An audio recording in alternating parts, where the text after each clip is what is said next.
This conference will now be recorded.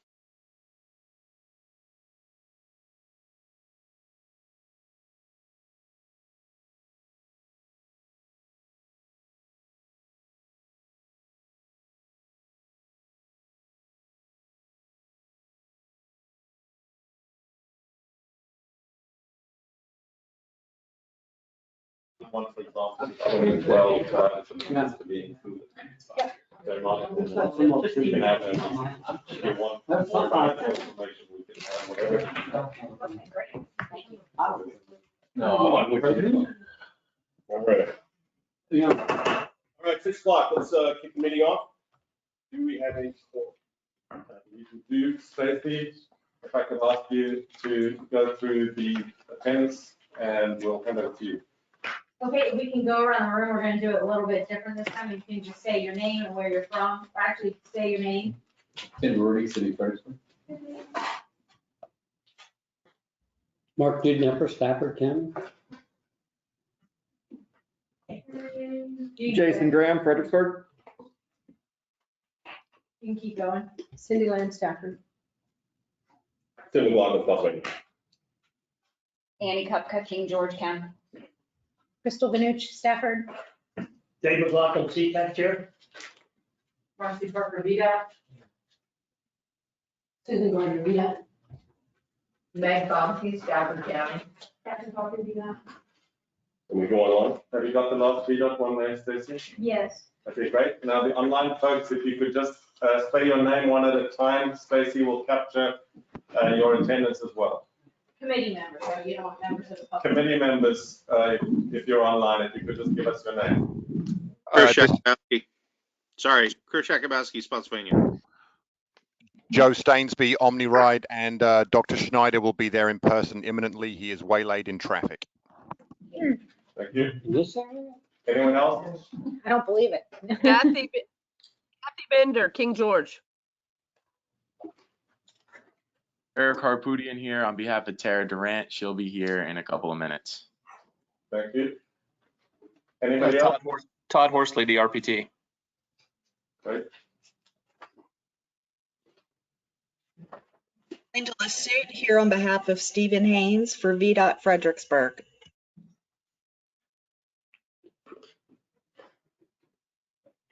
Okay, anyone else?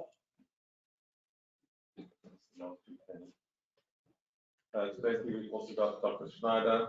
I'm at the table, right? Yeah. And then we've got the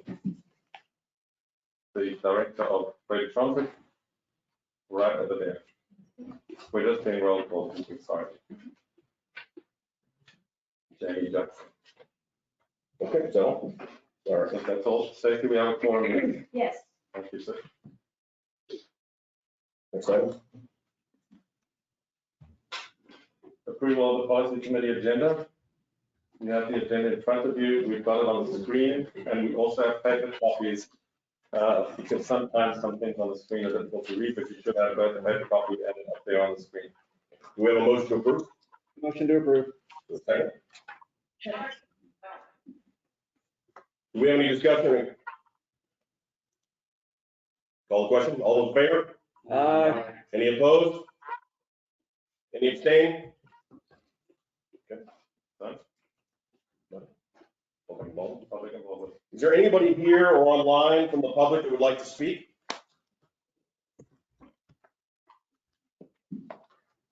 Seeing or hearing none, let's move on. The public hearing, Mr. Chairman, any comments on the TIP amendment for the Fred Regional Transit purchase? We vote, just the vote, or we no, hear it. Just a public hearing. Stacey, do we have any written comments? Yeah, we actually have written comments for the regular public comment. That we skipped over just now. We have public comment and then public hearing comments. So we just do them all? All right, let's go back and do the public comments. Yep. Prior to the public hearing. Okay, Adam's gonna time 3 minutes. This is from Jane Leeds. She writes, the infrastructure bill that is currently being worked on by the U.S. Congress presents a timely opportunity for FAMPO to plan for the hope for infusion of federal monies into our congressional districts. It is important to make sure that there is an awareness that some of that infusion of monies should be set aside for the much needed and often overlooked portion of our communities that need equal access to public transportation. Access is the key word for making all our systems work in a viable way and with applications that make sense for those who use them. First, we need sidewalks for the aged, disabled, and pedestrians who can't afford a vehicle to transfer safely in our communities. This also extends to tourists who come to Fredericksburg and surrounding areas to tour historical sites and enjoy all the shopping, eating venues, and entertainment available here. In addition, one of the largest VA facilities for our servicemen and women will be built here. We need to be ready to provide them with equal access to reach housing, services, shopping, and all the other things needed in their lives to provide a genuine quality of life. They deserve that and more. At the moment, we lack a viable infrastructure to promote any of the above items that I have mentioned, and there's much more that is needed. We don't have audible signs to allow safe crossing of busy streets to reach bus stops, stores, office buildings, and services. Safe passage to public transit stopped by those who are physically and/or mobility challenged also does not exist in most places. Transportation must be and should be equally accessible to all who need it. From my personal perspective, Fredericksburg Metro is one of the most challenging places I have lived in to try to use public transit.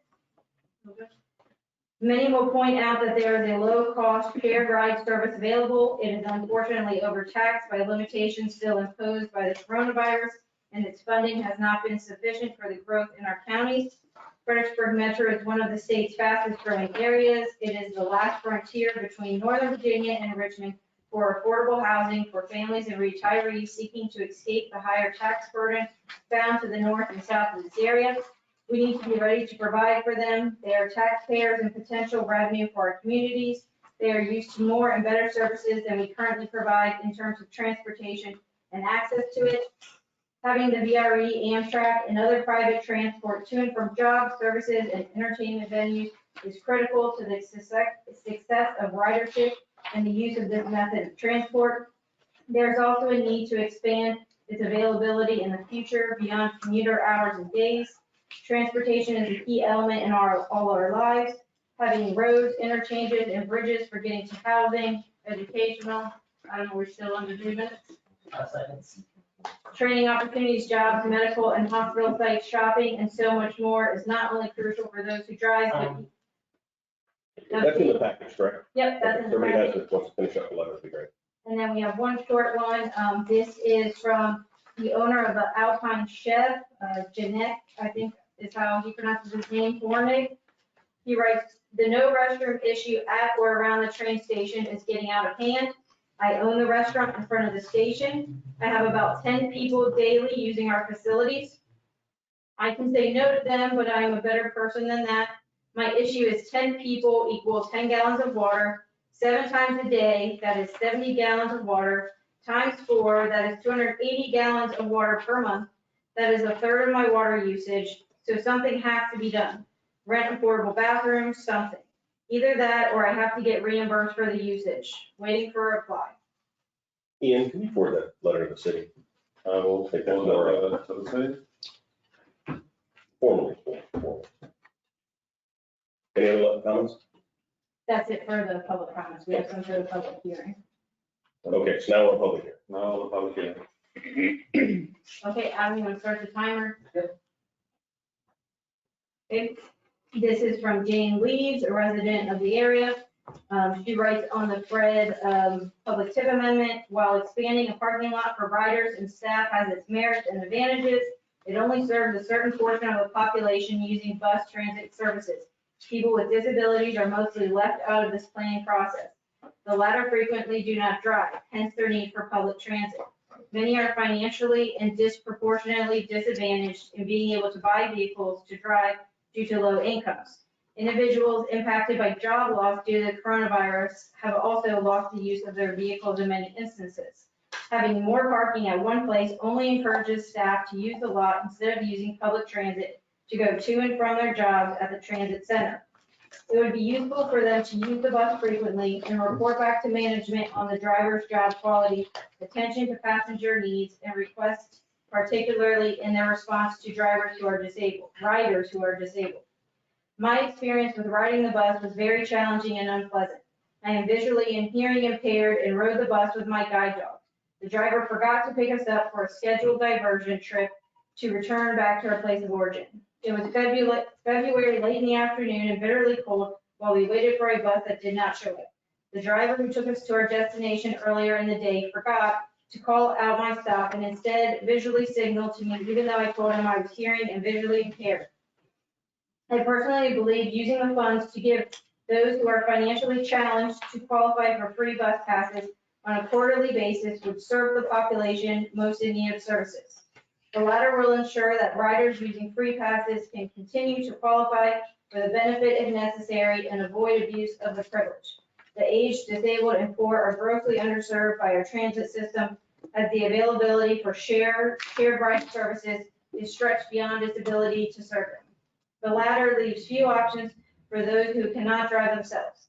Accessing transportation should be equally provided to those who otherwise have no or few options to transportation. Those who can own and operate vehicles do have more options than those who do not. And that one, we have two more. This is from Rupert Farley, a resident in Fredericksburg.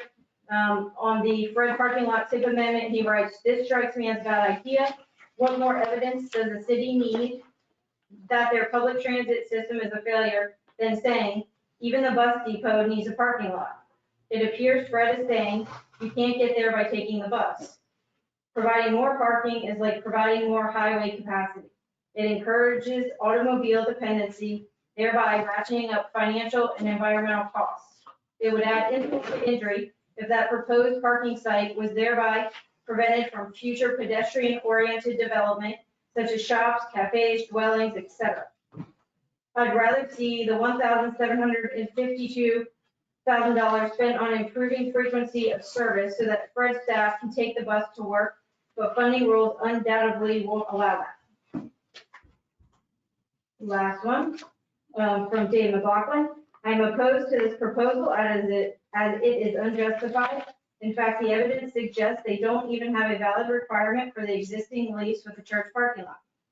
One, according to the Fredericksburg Regional Transit Development Plan, fiscal year 2018 to fiscal year 2020, they don't actually have a problem. The plan states they might have a problem in the future. The plan says they currently have a lease agreement with the Kingdom Baptist Church. The plan goes on to say this arrangement has worked well for Fred.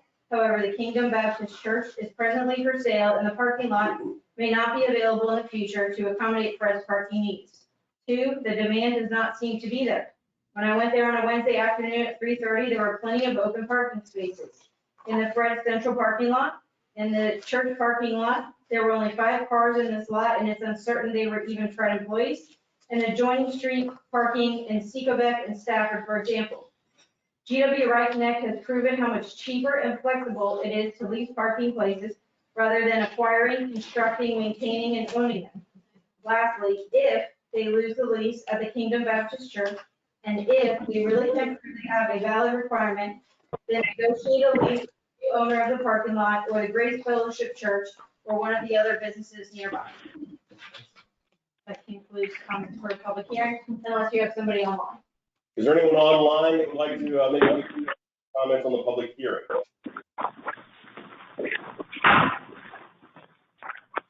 No, but good evening. This is Aiden Quirk with Fred Regional Transit. Happy to answer any questions. Is there anybody online from the public that would like to make a comment about public hearing? Hearing none, are there anybody in the audience? Hearing none. Question, this is a procedural one. It's not done during the discussion for the That's a historical precedent that comes before me. That We do it this was when you're always talking. So I think done. if we don't have any objection for here, when we go forward for a public hearing, we should have the public hearing when we're going to discuss it. That's what we could argue. Yeah, Staff there may be. report and- Right. So One other clarification, Chair, is the citizens are not supposed to be part of the discussion of Correct. They will have, separation and then staff presentation that we don't have staff. right. We will have whatever the item may be, we'll open the public, well, staff presentation. That way the public can hear the comments. We'll have public comment, we'll close public comment, then we'll go into board discussion, then we'll make the vote. We're okay with that? And that's the way we do it in Spotsylvania. How we do it. It Yeah. flows better. I'm happy, like, And you're right, they won't, public comment, it's not a discussion back and forth. yeah, and so one thing we also do with OmniRide is PRTC, we push it all forward so that the citizens don't have to sit and wait for that item, they can make their comment and clear. So just a couple of things we run into in terms of process, et cetera. Yeah, I mean, that's just if it's possible to move your public hearings to the front of the agenda, that's fine. We'll have to make adjustments as I recommend. Okay, thanks. Next item. Minutes. All right, so do I have a motion to approve the minutes from the June 21st So moved. policy meeting? Do I have a second? Second. Second. Do we have any comment, questions, discussion? Hearing none, let's take a vote. All those in favor say aye. Aye. Any opposed? Any abstain? Mr. Greenhacker abstain. Is there anybody online that voted no or abstained? Just announce your vote and your name. Okay, hearing none, we'll move on. I have a very short presentation this meeting, just to give us a recap of where we are. So I'll be done in a short period of time. This is just a brief overview of where we are, looking at any old business that's outstanding. The CMAC SPDG process, which many of us were not happy with previously, what we're going to do about it, and just a very high-level comment on the census. So looking at old business, you'll remember that we have presentations on the TMA, Transportation Management Area Potential, the Regional Transportation Authority for the region. The reason why I mention them again is if there's any follow-up that the policy committee wishes the staff of PAMPO to do, please give us guidance. You're after all here to guide us as staff as to what you expect of us. I'll show the slide in a second. The Transportation Reauthorization Bill, I'm sure you've all been following that on the television. There are a number of these bills going through Congress right now. And you know that Congress voted on the first step, both the House of Representatives and the Senate, and it's not yet approved, needs a second vote through Congress through the House of Representatives, but it's looking like we may get additional funding. Thinking land use and transportation investment, encouraging TOD, and then the kickoff of the East-West Mobility Study. I just put this, and these slides will be available. There's the link to the website. We've created a page on the website so everybody can follow what is happening in that particular study online. These are just to remind you of the slides. We had a presentation from the Federal Highway Administration on a TMA, how that potentially could impact what we do if PAMPO were to have a separate TMA from the current arrangements. You'll remember our colleague from Richmond came up and did a presentation on the CVTA, how that particular Regional Transportation Authority works. She explained how the membership works from the multiple localities and their voting system. And she then also explained the revenues, how they're spent, and how they're generated. So those you've all seen before, but just whether you have any comments or input for us to make any thing doesn't work very well because of the distance. The census, this is very high level. We don't have all the data from the Census Bureau, but we've got some initial numbers which you've heard about. What does that look like in our area? There you can see the official 2010 census population. And this is the number, these are the numbers, the 2020 population that were released this week. So you can see the percentage changes for each locality between 2010 and 2020. Stafford is at 22%. It's the fastest growing jurisdiction in our region. The city is actually the second fastest at 15% and Spotsylvania at 14%. But interestingly, King George is only 1% behind at 13%. So King George is actually growing quite quickly for one of our more rural counties, and then Caroline at 8%. That just gives you kind of a rough idea. As a result of these figures, we can tell you that Stafford is the third fastest growing jurisdiction in the state of Virginia. Third. The third fastest growing county or district in Virginia. The city is about 12th and Spotsylvania is about 14th in the state out of a potential 133 jurisdictions. So that's where we are. The other thing that I'll tell you, and then I'll move off the slide, is that in terms of the prediction we made when we set the growth rates to be used for the long-range transportation plan for 2050, this shows that the region is growing at about 2% faster than the prediction. The predictions that were made as part of the projected growth in the long-range transportation plan are 2% below this. So we're growing a little faster than we would have expected based on the long-range transportation plan. Where is the development? This is done by the Washington Post. It's just a quick snapshot. All the purple is where the new development has happened in the last 2 decades. It's not great to see. We printed out a copy for you, but we'll also make this available online so that you can download it for yourself. But you can see where Fredericksburg, Stafford, and Spotsylvania Courthouse is, and you can see where the purple is. That's where the new development has been occurring. To just give you a rough idea. Yeah, this thing just down there. Okay. Just as a snapshot of what's going on in terms of studies, can you see how many items are listed on that page? The ones in blue are particularly VDOT organized and run and funded studies. So the pipeline studies, which are meant to lead into the smart scale round 5 application system, the East-West mobility study at FAMPO, the Lafayette Boulevard traffic study should be complete fairly soon. Stafford is working on next year a transportation master plan. Fred Transit is doing strategic plan. GW Ride Connect is doing strategic plan. We have the Greenway study trying to link all the cycle paths and so on. King George we're busy. Hopefully quite soon we'll be finished with a King George Transit study. And Stafford is looking at a Southern Gateway bicycle and pedestrian study around US Route 17.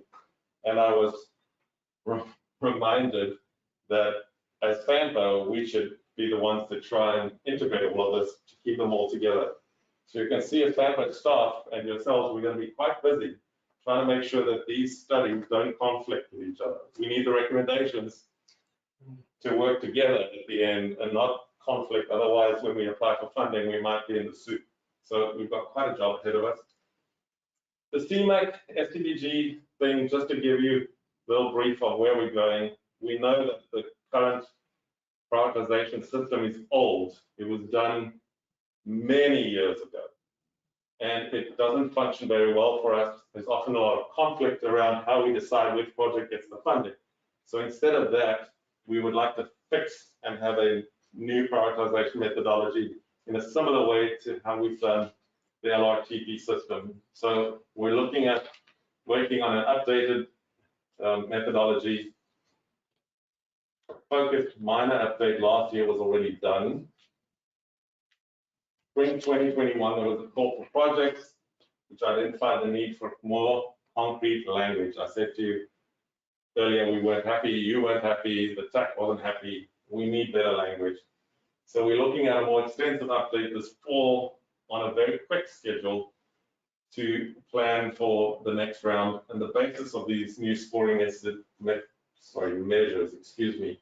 is the newly approved FAMPO LRTP prioritization methodology. So we're going to borrow from what we learned writing that methodology, which seems to have been well received, to update the CMAC version.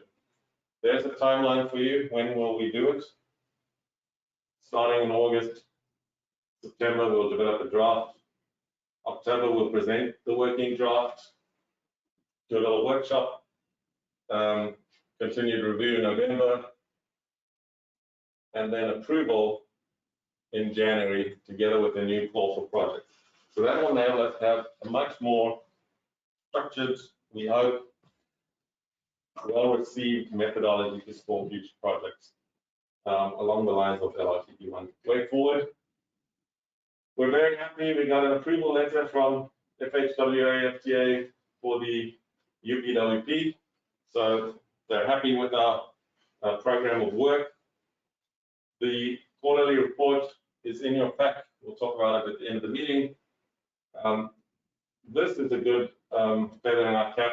The FHWA provided written notice that FAMPO will no longer need to undergo special certification review for the Fredericksburg urbanized area. We expected that it was going to be a lot of work, and we were formally notified we will not in the future be required to do that. So that is kind of a feather in our cap. It feels like they're comfortable with what we're doing, they're happy with our progress, and we don't need to do this.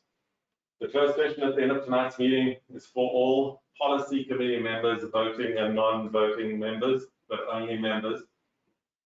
And we're starting preparation for the fall CTV meetings or engagements with the Secretary for Transportation. We want to hear from you if you have any things that we should be discussing to prepare for that engagement series, rather than wait till the last minute and run around trying to think of things we should be asking for, promoting, encouraging.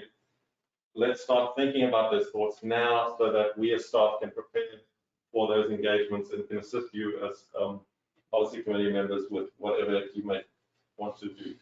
So without further ado. That's it. What? That's the last slide. Yeah, without further ado, Mr. Chairman. Rip the microphone out. Can you have any questions on the presentation? Does anyone online have any comments or questions? You just ripped the microphone out by accident, so. So no. We can still hear you. You're good. All right. So any comments or questions? Okay, seeing none, let's move on. Done? Okay, next presentation. This is the survey one we need. I'm sorry. Okay. Mr. Chairman, I'd like to just run through the slides that we have again in your packs. They are printed versions, and we will put this also on the website. The TAC has already seen this. It is our transportation improvement survey results and what we've been able to get out of the data, out of the responses that we've seen from people. The survey was conducted between 25th of May and June the 18th of this year. About the survey, we wanted to collect data from the FAMPO area residents in order to map travel trends and document transportation needs and concerns. It allows planners to identify shortcomings in the system and to plan improvements. We did a mix of virtual outreach, flyer distribution, 5 in-person events. And here's the good news. 1,060 people responded to the survey and 1,071 people sent written comments. I checked with Paul Anello, our former FAMPO administrator, and he says this is a record. So this is the most successful FAMPO survey in terms of just people getting involved and responding. And our thanks to all of you who circulated the emails, who asked people to participate. We are very happy with the volume of responses we got. Where are these people from? That shows you within the FAMPO region on the left, the home locations of the people that participated. On the right, Adam, can you turn the aircon down? It's going to push up to 80 degrees. On the right is the work locations within the region of people who took the survey. And you can see the density of the colors indicate how many people in each transportation zone. Of those, you'll see from time to time that this number won't add up to 1,060. And that is because we didn't force people to answer every question. If they didn't want to take a question and skip it, they skipped it, so the number will be 990 or 1,044.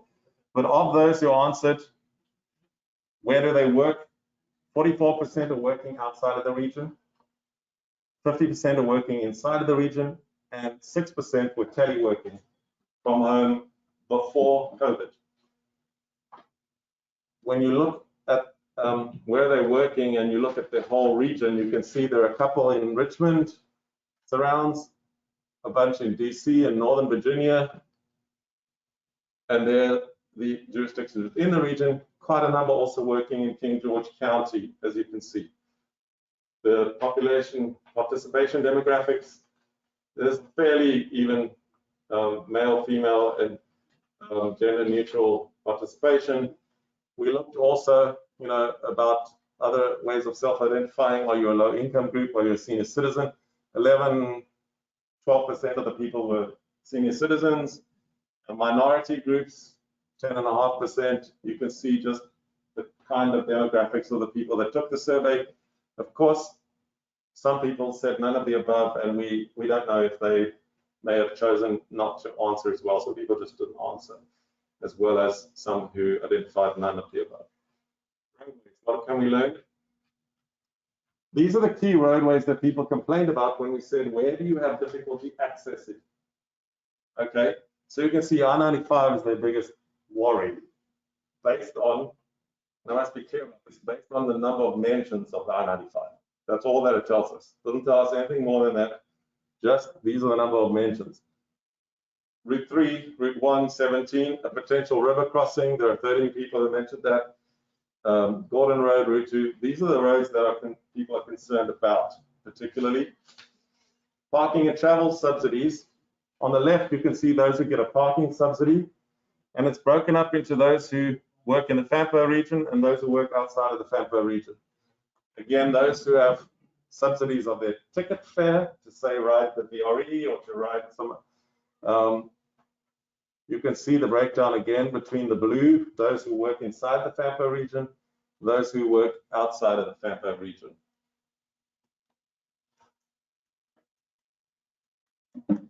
This thing is giving me gray hairs. First mile and last mile issues.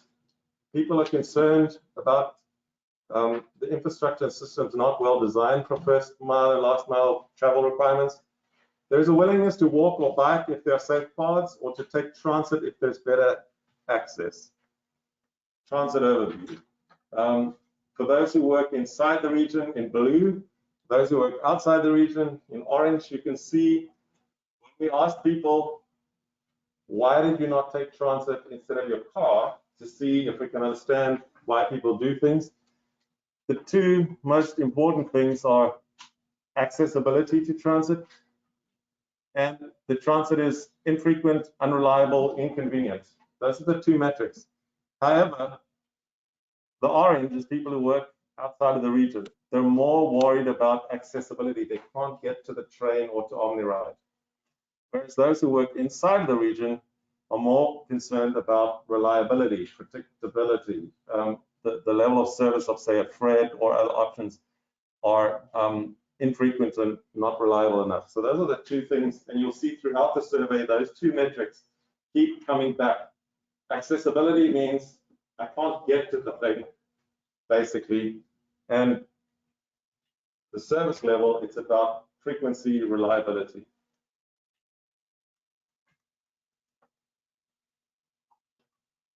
Those who work inside the region that said they didn't take transit because of accessibility reasons, you can see we've mapped that.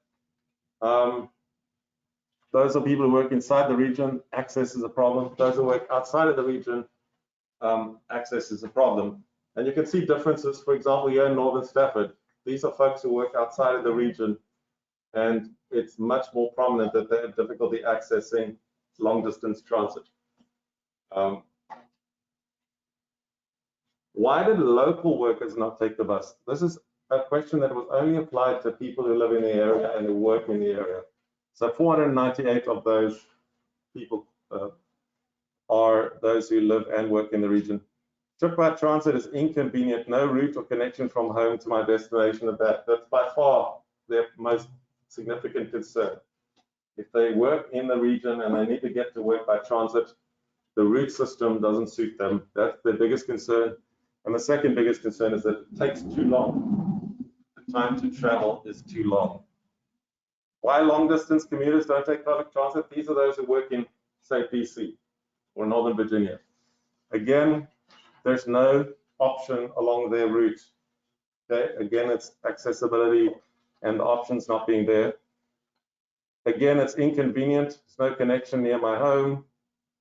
And then some other operational things. The train doesn't run at the time of day when I need it. The trip by transit is too long. And either because the trains or buses are too slow or too many connections required. Again, these same two metrics, access and reliability and frequency of the system. Those are the two things that people most care about. That's a stupid thing. What would entice you to take transit instead of your single occupancy vehicle, which would help with congestion? Quicker and more reliable travel times and closer access to work and home. Those again, same two metrics that come through in that question again. So these are two interesting maps, because what we did was we asked people, do you want new transit improvements and what kind do you want? Or do you want no transit? Leave me alone, I'm happy, I have my car, it works for me, I don't need any transit. So that map on the left shows you where people live who say, I don't need transit, I'm fine. It's quite an even spread, the blues. It's quite an even spread across the region. When you look at those who say, I do want transit, it's not such an even spread. They're clustered. You can see there's, if you do a circle around this area, the northern third of Spotsylvania, the city, and then Stafford, both North and South Stafford, and even in the middle, there is a much higher interest in having transit here. But when you get down here, you can see the light blues and the grays.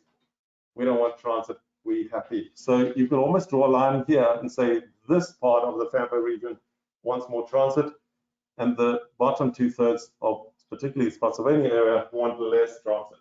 We're not so keen on it, which is what the survey, this technique is what we pioneered really, to say, we ask you that question and then we map it so we can try and see what the trends are. That's quite a unique way of doing it. This is somewhat controversial slide. We asked this question, all right, if you want transit, what kind of transit do you want? And of course, the most prominent among all these 960 respondents is we'd like light rail. Second most popular is we want more commuter rail. And it's kind of ties with those who said, I don't want new transit. I suspect that this number could be in real life a little higher than the survey respondents, because about 100 people didn't answer the question. And I'm guessing a higher number of those say, I don't need transit, I have my car. The lowest score is, I need a new bus stop, or I need a new place to get on the existing system. Very few people are very concerned about that. They either want a new bus route, or they want a rapid bus, or they want a commuter rail route or service, or they want a light rail. They're not too interested in having another bus stop on the existing system. And a bunch say, I'm good, I don't need any new transit. Passenger rail, key things that people spoke about in those long answers is we need timely trains, we need faster travel times, we want expanded service and stations, and better access. So we then try to map where people live. We say they want these things, because you can't send a bus or a train or a light rail train for 2 people. You need groups of people. So we looked at where do they live. So on the left there, those who are interested in light rail, we circled their home locations with these colored circles. So you can see there's a group around Route 17 in Spotsy. There's a group around Route 208. There's quite a group around Route 3 in Spotsy and the city. Idlewild, residents of Idlewild want light rail. And this is the area in Berea around US 17 and the Geico office building. Okay. When we ask where do they work, well, there's a bunch who work in Dahlgren. So people who work in Dahlgren, they want light rail. Whether we can afford it is another question, but that's what they want. People who in Quantico, they want light rail. In the same area, Berea, Geico, US 17. In the city, downtown, exit 126, and this county courthouse in Spotsylvania, they want these sorts of forms of rapid transit. Commuter rail, look for the blue colors again. Again, not so much in the southern 2/3 of Spotsy, but up here in the north, in the city, again in Idlewild. What is this area called here, Matthew? New Post and Route 2 corridor. New Post and Route 2 corridor, right over there. Those are the people who are saying we want more commuter infrastructure. That's where they live. When we ask where do they work, well, again, they work in Dahlgren. So if we can't have light rail, maybe we can have commuter rail. They work in the city, they work in Quantico, or they work in DC and Northern Virginia. That just gives you a feel for where these things are more popular and less popular with the public. Buses, regular buses. If you travel in a car, why didn't you take a bus? Well, by far the biggest number said it's inconvenient. There's no route or connection near my home. That's the number one concern of local people who take local buses. And it takes too long. Again, those are the two biggest metrics that show up among the public. Local buses, where do they want them? Well, we've clustered them again. So there's some clusters at home areas. This is near the Leland train station. That's again near 17, near the Geico area up there. Route 3 near exit 130. Downtown Fredericksburg, and down here, Route 17 south in Spotsylvania area. Those are like where people want more bus services. OmniRide. Bob, I see is here, and he's seen the slide before. The blues there represent people who are currently taking OmniRide. You see where they are in our region? So there's the OmniRide stop with the red dot. But all those blues represent people who are currently taking OmniRide. So they're driving down Route 3 up here to get there, to get on the bus, to take it to wherever they're going. And you can see here work locations in DC itself, Arlington, Montgomery County, etc.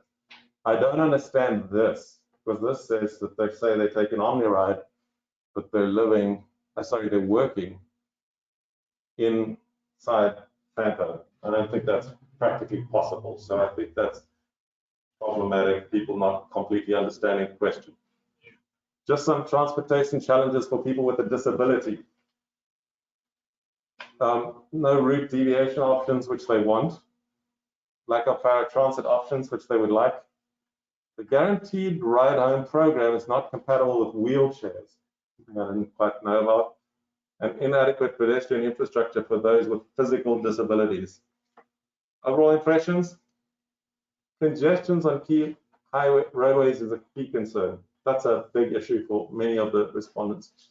There's more interest in transit than I would have expected. I thought it was going to be a low interest in transit. It's not so low. Transit desirability is stronger in some locations than others, particularly when they have options of rapid transit, which could be a bus, it could be a light rail, it could be a regular bus that has more frequent headways, etc. We're going to include these survey results in studies that we're currently doing, like the Long Range Transportation Plan, the East-West Study, and some of these others that I've shown you. And we're making this information available, except for the home locations. We're not going to hand out people's exact home locations because it's confidential information. But we are making the data and the comments available to state partners and our member jurisdictions who are interested, so that they can take it away and think through the things in their own planning processes. The chair, I'm done. Any questions? Does anybody online have any questions? Okay, seeing none, move on. Thank you, Mr. Chair. The next item is our Long Range Transportation Plan update. In this case, it's the big documents you've got in front of you, the spreadsheets. Adam is going to walk you through them. It's to tell you how many projects we've received, how we've done the scoring, and how we've allocated the fiscal constraint dollars that would be available between now and 2050. The good news is that, as I'll tell you, only 2 projects out of that whole list that we received from our jurisdictions for roadways would we not be able to fund under the current system. Only 2. And that's quite amazing. And that's because the funding streams will likely increase before 2050. Thank you, Ian, and thank you, Mr. Chair. Good to be back with everybody this evening. So I've got just a couple slides to walk through the process that we've gone through for the last few months. It's been a lot of work that we're trying to get into just a few slides. So Matthew, started the first one. So again, this is the Long Range Transportation Plan, the LRTP that we're talking about. It outlines the vision for the next 30 years for the region. So this is a FAMPO-specific product here. And it lists the current and future projects that we anticipate based on that fiscal constraint that Ian's talking about. So that's looking at all of the projected revenues that the region expects to receive And we're trying to fund up as much as we can of those revenues based on the different modes that fund the transportation system, be it transit, roadway, or active transportation. The requirements governing this process are the Code of Federal Regs. We put that there in the packet in case you're interested. We did a call for projects process from June to July of this summer, and we received 149 new candidate applications. So going back to April and May, in this room, when Ian walked you through the idea of starting with the 2045 constrained long-range plan list. So we're not trying to reinvent the wheel. We're not doing a zero-based budget and saying we're going to start from scratch. We said we've amended the 2045 project list twice the last 2 years. So we're not going to start over. We're going to use that as a starting point and then look at the amount of funding we have beyond that to fund new candidate projects. So for that process, again, we received 149 new projects broken down, as you can see there. We included some tables that sort of represent by jurisdiction or agency, the applicants, as well as the cost by mode. So you'll see, and this is pretty indicative of the region, that we have a lot more on the highway side, but we actually got $238 million of active transportation projects, which we were really excited to see when we got those in. Next slide. Again, this is the step where we start to prioritize those projects that we received and apply the fiscal constraint numbers. So after looking at the 2045 projects and using the projected revenues and throwing them on, we said, how much funding do we have left? One of the requirements of the process is to look at year of expenditure dollars. So if we have a 2021 cost estimate, but we don't think we can fund the project until 2040 or 2045, we have to inflate the cost. So that's built into this overall system. But what this shows is the amount of funding by mode or type, if you will, so highway, active transportation, and then how much funding we're putting in that bucket for the new projects. Next slide. As far as the selection for the draft project list, and we'll talk about those in a second. Hopefully you got a copy on the way in. Projects, again, were scored by mode using the methodology that the policy committee approved back in May. So we looked at a more standardized approach, replicated smart scale, some of the federal planning factors in a more systematic way. We did make, as a staff, 2 exceptions to the candidate projects that we did not score just based on the nature of the improvements. These are more conceptual in nature. So the Regional Greenway project that many of you know about from GWRC, as well as the FRED Enhanced Service and Capital above baseline operations. We said that we're going to get those on the list first. We're going to start there and then look at new projects. Projects, again, prioritized based on their numerical scores and selected based on that funding available. So the highest ranked project with its score, if it costs $5 million, we take it first and take $5 million away from the amount of funding available, and then work our way down that list until we don't have any funding left. Again, projects too expensive to fund based on that running available amount in their respective bucket were skipped to fund the next highest scoring projects. You heard Ian say it on the roadway list. We only had to skip 2 projects that were rather expensive. Next. A quick summary of the draft project list, and this is the constrained projects, broken down by where the project is located, or the applicant in most cases, and then the mode, highway, active transportation, transit, or transportation demand management, and then studies. So in total, what we're looking at right now that is fiscally constrained is about a $4.2 billion program from now until 2050 to hopefully improve the transportation network here. Next slide. As far as next steps, before we take any questions, the full project scoring details and the complete draft lists are in your packet. If you don't have a copy, grab one on the way out. We're collecting feedback from all the FAMFO committees this month, and we'll come back next month and ask for approval.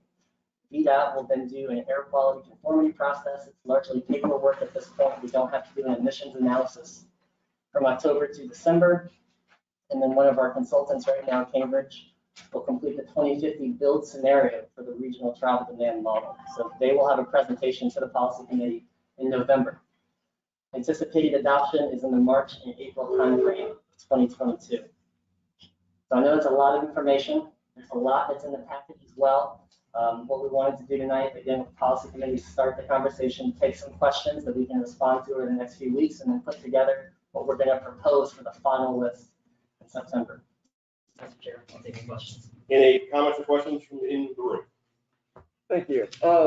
So were any assumptions made about future capacity, say with DRE or other transit networks and the potential impacts that would have? I mean, especially if you're looking all the way out to 2050.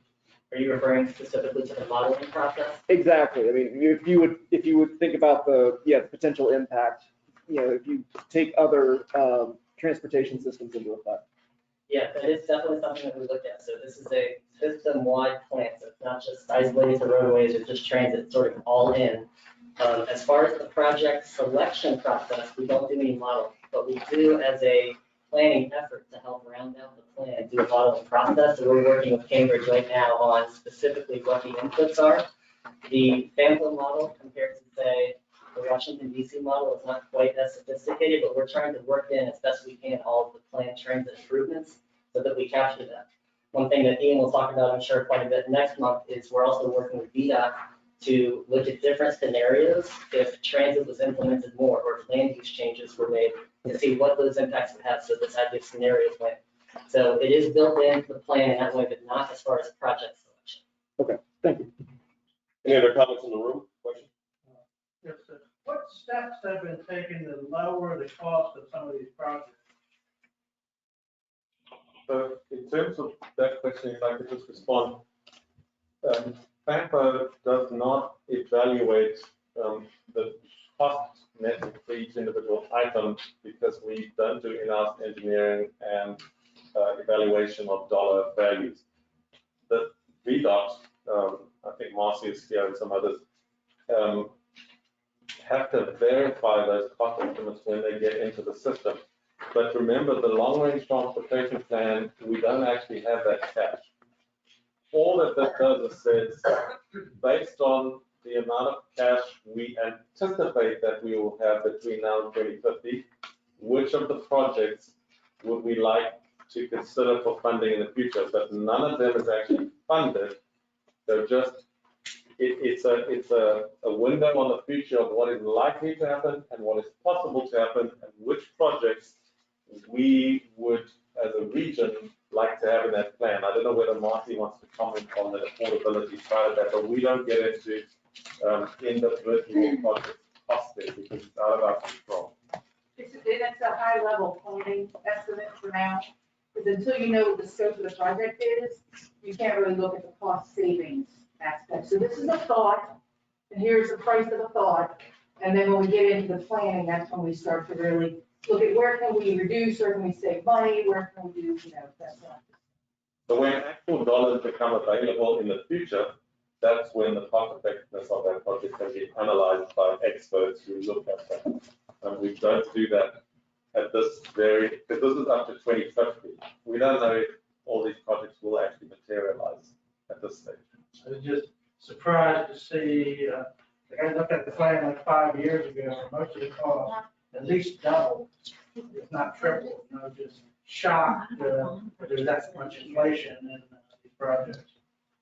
I think many of us in this room share that projects balloon out of control in terms of costs, and I do think we have to develop that. Okay, is there anybody online that has any comments, questions? Okay, thanks. Next item. I don't want to make any comments on these. Thank you very much. Mr. Chair, we then go to smart scale, the smart scale round 5 update. Matthew's just going to go through a very short presentation just to tell you where we are. Now this is actual money. So now we're switching from long range theories to this is just the next few projects that we're going to recommend for actual funding. So this matters a whole lot more in terms of the next 7 years. All right, so I'm just going to do a brief presentation on where we're at. As you all saw at the last policy committee meeting, as well as our technical advisory committee meetings, this is our timeline running to March of 22 with our pre-application submissions. We're, of course, in August, reviewing the project list that jurisdictions sent in and getting to an initial, hopefully, project selection of what we think could work out for our preliminary pre-applications. One of the first things we did was looking at submitted projects, their eligibility for regional, FAMPO, and GBRC to submit.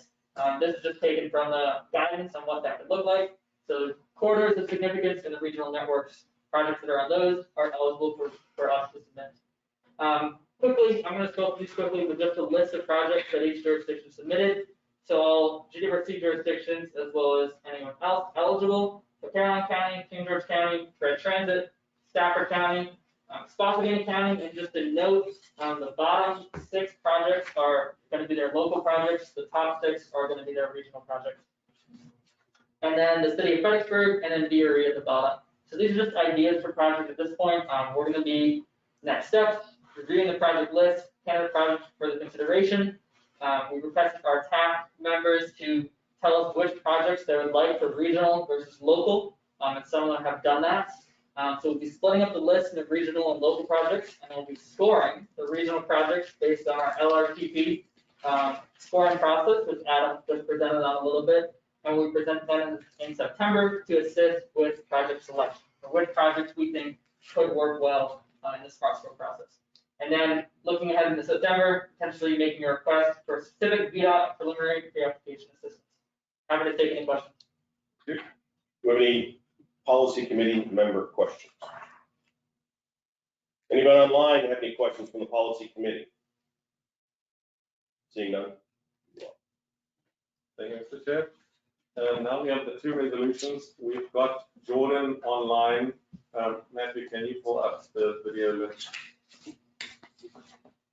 Can we see Jordan? Jordan is online, and she will just walk us through. Mr. Chair, these are 2 resolutions which deal with the first one, the Fred application that we had the public hearing on just now. And the second one is just adding another member to the CTAC. So Jordan, are you there? Yes, thank you. So the first resolution that I'll be presenting on is based on the TIP, like Ian mentioned. It is for Fred Regional Transit, and they've requested that we add a project to our TIP, our Transportation Improvement Plan. And so it's for a park and ride and parking lot purchase. And you have heard the comments today from the public hearing about what we've received from the public, and that this does not require any air quality conformity to add this project. But it is a new project. We did do the 30-day public comment period and the public hearing. And so if you guys would take action on this item, I'll turn it over to you guys for a vote. But we are not allocating any funding, just to be clear. This is an item that Fred Transit has requested us to add to the TIP. So there's no funding involvement from our side. So just real quick, could you describe what it is for everybody? Yeah, so Fred is asked, That's fine. Go ahead. okay, Fred has asked the city itself for permission to purchase these lots, and it's gone through the city. It's also gone through state and federal sources. So all of the money is there. There's only a small percent of local funds, but nothing that we at FAMPA would be allocating. They're just asking that they have the money and they're ready for this project, that we include it almost as a administrative item to just add it to our document. So a quick question for you, only because somebody brought this up in one of the public comments earlier. Is it $1,752 or is this in a different? If you can scroll to the last page, I think, Matthew, it has the exact breakdown of what we received from Fred. Okay, so it's $1.7 million. Correct, yes. Land. And then I know Aiden said he was online, so if there's any specific questions for him. Sure. Jen, would you like to just tell us? I believe it's federal and state money, it's not our money. Correct. So again, for this particular project, there is no funding that's being allocated at this time. This is only a TIP amendment. It's in our transit strategic plan. So what we're looking at is 2 areas that we actually at this time do not have contracts for. This is literally to begin the process of evaluating our options and see what method we can go forward with. So there are 2 locations. It's the church parking lot, which somebody mentioned in one of the previous comments, that's across the street. So this gives us access, one, to the opportunity to purchase the church and the parking lot, that facility, when and if it becomes available. If it never becomes available, obviously we would not use the funding for that. There's also an adjacent space that's right next to Fred, across literally across the street from our current parking area. So those are the two areas that we're looking at as potential options. Those again were in our transit strategic plan that has been reviewed by our volunteer board, I'll say, PTAB, our Public Transit Advisory Board. So what we're looking at is a couple of things. One of the items that came up during our transit strategic plan was the ability to find parking in that location because of limited parking and parking spaces. Not only do we provide our employees parking, we provide parking for those who use the Greyhound service, and we're also looking at future expansion about the needs for a multimodal hub. That's what we use it today. We also, in the past year, have looked at opportunities to provide additional commuter parking lot and park and ride services. Route 1 is a huge corridor for people that commute and or with rideshare. This provides them the opportunity for that. We've talked to other groups within our PTAB and also our staff about opportunities to provide options for bicyclists or people who may ride their bike to Fred and or on Route 1 and or want to use the amenity for that purpose. So there are a few options that were evaluated as part of the process. This again just allows us to pursue one and or both options. You can't buy the church parking lot without buying the facility. You can't purchase the adjacent lot without looking at kind of the aspects of that location. So again, it provides us options for two sources. We may use both, we may use one, but we are expanding as a system overall, and we'll do that into 2050. So that's why we need to make sure that we have the resources available now. And I can't answer any questions. Any other questions? All right, thank you. So this is for both you, Ms. Jackson, and Dr. Schneider. So with this land purchase, you talked about potential, expansion of park and ride. I mean, is this a possibility that Omni Ride would potentially come down into the city? Because if I think of park and ride, I think of a long distance trip. And right now, what's coming out of, the transit hub that we have today, they're all, there's not a lot of long distance trips that would be coming out of there. So I didn't know if this would maybe lead to the potential of Omni Ride reaching down into the city. I don't see why not. Or it could be just Fred operates service directly. And we would just partner for that type of activity, coordination, etc. Yeah, ultimately, even for this type of facility, whether you're looking at the southern part of the area, the region, so you're looking at Spotsylvania County and Lower Fredericksburg. This allows people to literally ride share to a potential Omni Ride line. So as we look at expanding service down, that's one option, but if we look at today in the present, because starting the new route takes time, I mean, you need to make sure you have the ridership. This also allows folks to jump in the car together, meet somewhere close, and head to that lot. Right, and follow up to that, could you speak a little bit more about this multimodal hub? Are you talking about maybe a potential construction project on top of the land that you'd be purchasing? So no, it wouldn't be an actual facility. We're just looking for the space to do it. So literally pouring the concrete or pouring the asphalt.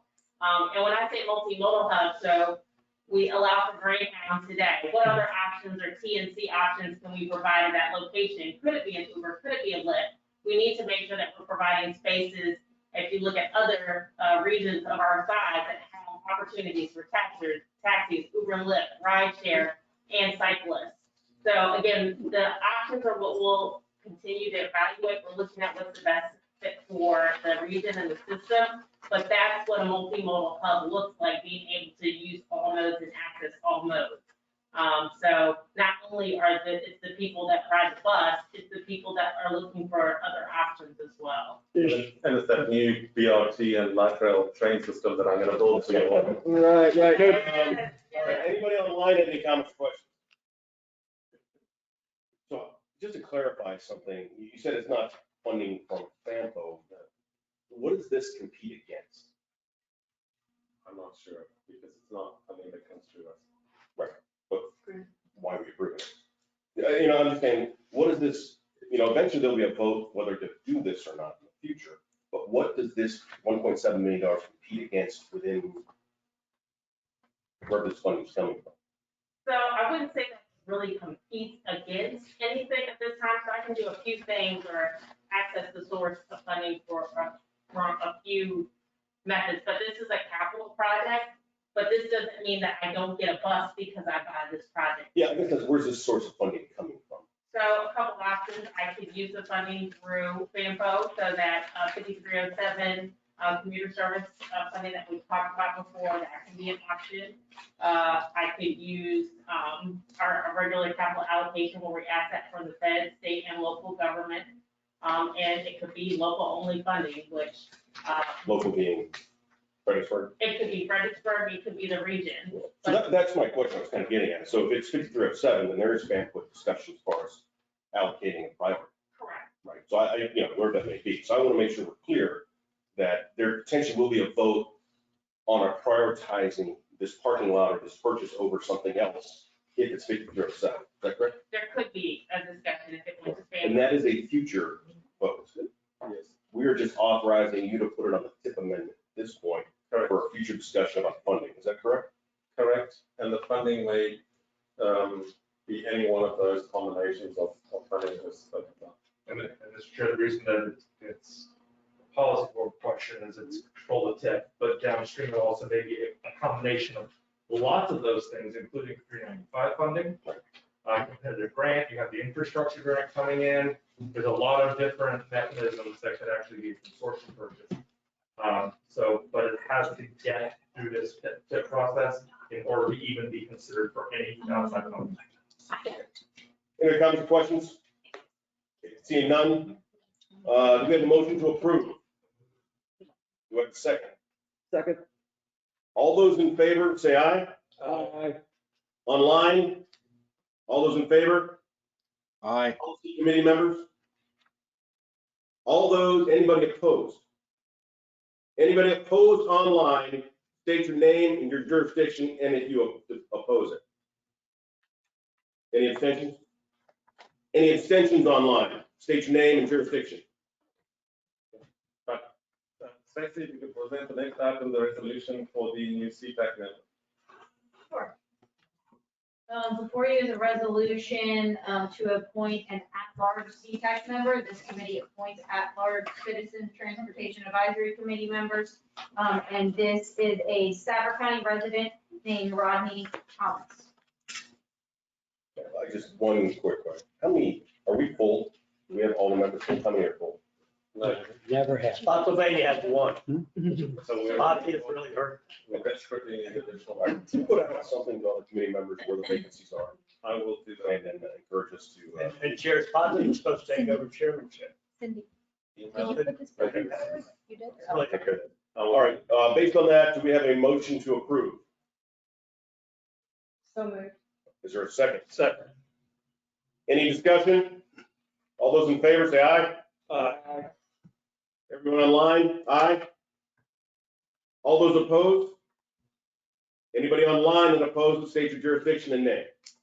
Any abstentions? Online abstentions? Pass. No problem. Thank you. Mr. Chair, we now need to go into the closed session. And to do that, we have some language that we need to use to approve the closed section in terms of FOIA rules.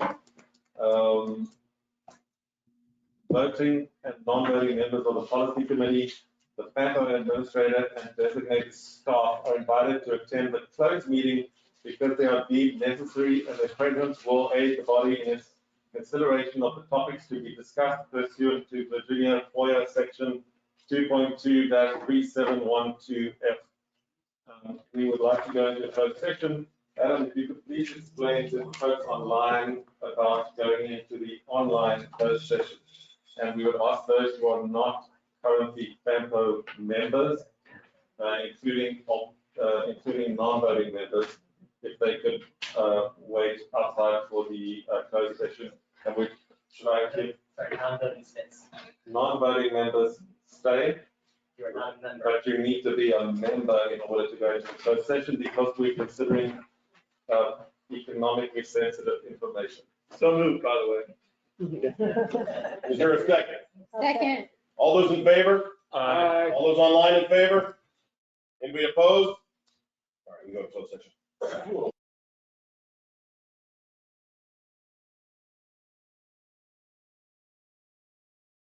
Closed session Say that meeting. again.